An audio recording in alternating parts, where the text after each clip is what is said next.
Brought to you by Penguin.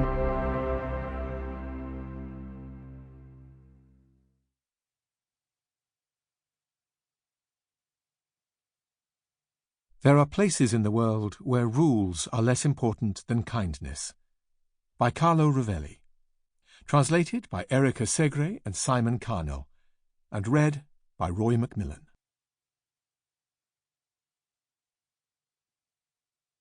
Preface. An article in a newspaper has something in common with a Japanese koan or a European sonnet.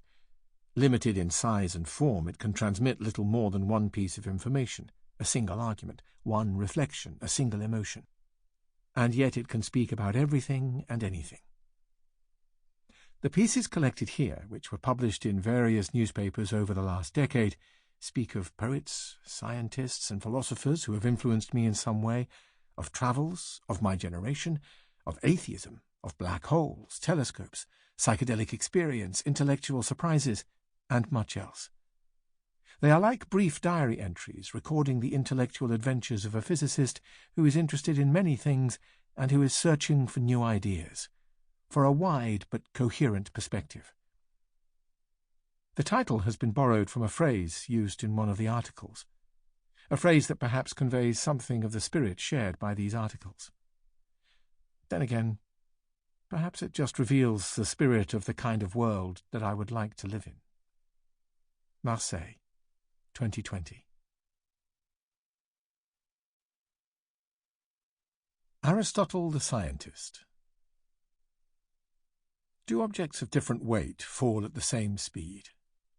At school we are told that by letting balls drop from the Tower of Pisa, Galileo Galilei had demonstrated that the correct answer is yes.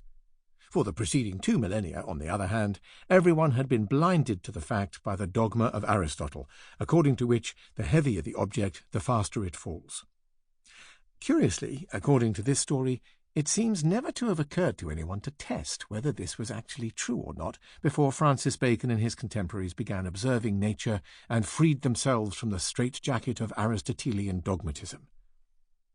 It's a good story, but there's a problem with it.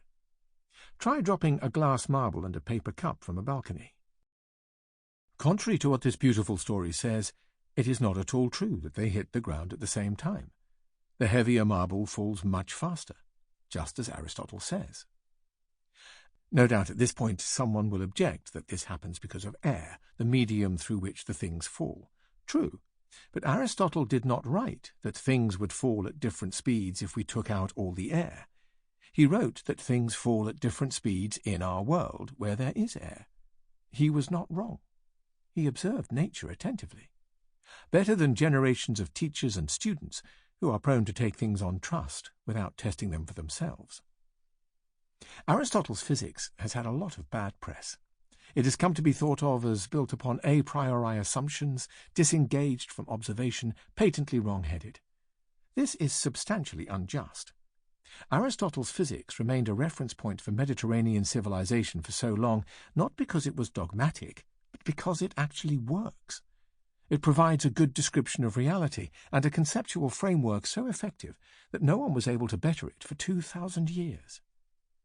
The essence of the theory is the idea that, in the absence of other influences, every object moves towards its natural place, lower down for earth, a little higher for water, higher again for air, and higher still for fire. The speed of natural movement increases with weight and decreases according to the density of the medium in which the object is immersed.